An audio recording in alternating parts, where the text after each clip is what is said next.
ವಿಶ್ವವಿಖ್ಯಾತ ಬೆಂಗಳೂರು ಕರಗ ಶಕ್ತ್ಯೋತ್ಸವಕ್ಕೆ ಕ್ಷಣಗಣನೆ ಶುರುವಾಗಿದೆ. ಕರಗಕ್ಕೂ ಮುನ್ನ ಧರ್ಮರಾಯಸ್ವಾಮಿ ದೇಗುಲದಲ್ಲಿ ಪೂಜೆ ನೆರವೇರಿಸಲಾಗುತ್ತೆ. ಧರ್ಮರಾಯಸ್ವಾಮಿ ದೇಗುಲದಲ್ಲಿ ಭಕ್ತರು ಕರ್ಪೂರ ಸೇವೆ ಸಲ್ಲಿಸಿದ್ದಾರೆ. 100 ಕೆಜಿ ಕರ್ಪೂರ ಬೆಳಗಿ ದ್ರೌಪದಿ ದೇವಿಗೆ ಹರಕೆ ಸಲ್ಲಿಸಲಾಗುತ್ತೆ. ರಾತ್ರಿ 12:30ಕ್ಕೆ ಧರ್ಮರಾಯಸ್ವಾಮಿ ದೇಗುಲದಲ್ಲಿ ಕರಗ ಆರಂಭ ಆಗುತ್ತೆ. ರಾತ್ರಿ ಇಡೀ 10 ಪೇಟೆಗಳಲ್ಲಿ ದ್ರೌಪದಿ ದೇವಿ ಕರಗ ಸಾಗುತ್ತೆ. ನಾಳೆ ಬೆಳಗ್ಗೆ 6 ಗಂಟೆಗೆ ಧರ್ಮರಾಯಸ್ವಾಮಿ ದೇಗುಲಕ್ಕೆ ಕರಗ ವಾಪಸ್ ಬರುತ್ತೆ. 16ನೇ ಬಾರಿಗೆ ಹೂವಿನ ಕರಗ ಹೊರತಾ ಇದ್ದಾರೆ ಪೂಜಾರಿ ಎ ಜ್ಞಾನೇಂದ್ರ. 8 ಶತಮಾನಗಳಷ್ಟು ಇತಿಹಾಸ ಹೊಂದಿರುವ ಬೆಂಗಳೂರು ಕರಗದಲ್ಲಿ ಕರಗ ಆರಂಭ ಆಗೋದೇ ಈ ಕರ್ಪೂರ ಪೂಜೆ ಮೂಲಕ.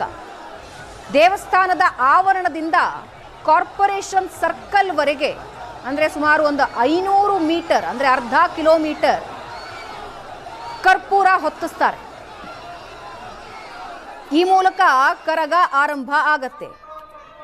ಗಂಗೆ ಪೂಜೆಯ ನಂತರ ಕರ್ಪೂರ ಪೂಜೆ ಆರಂಭ ಆಗತ್ತೆ.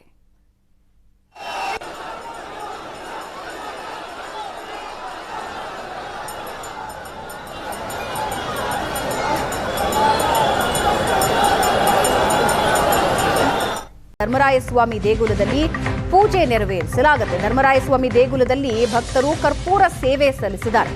100 ಕೆಜಿ ಕರ್ಪೂರ ಬೆಳಗಿ ದ್ರೌಪದಿ ದೇವಿಗೆ ಹರಕೆ ಸಲ್ಲಿಸಲಾಗುತ್ತೆ.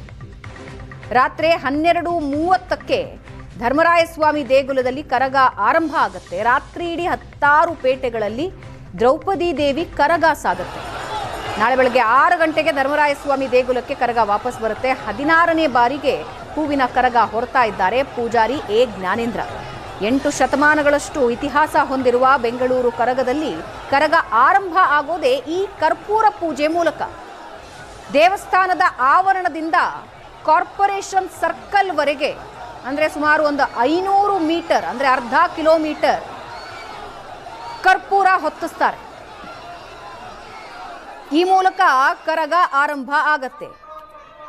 ಗಂಗೆ ಪೂಜೆಯ ನಂತರ ಕರ್ಪೂರ ಪೂಜೆ ಆರಂಭ ಆಗತ್ತೆ.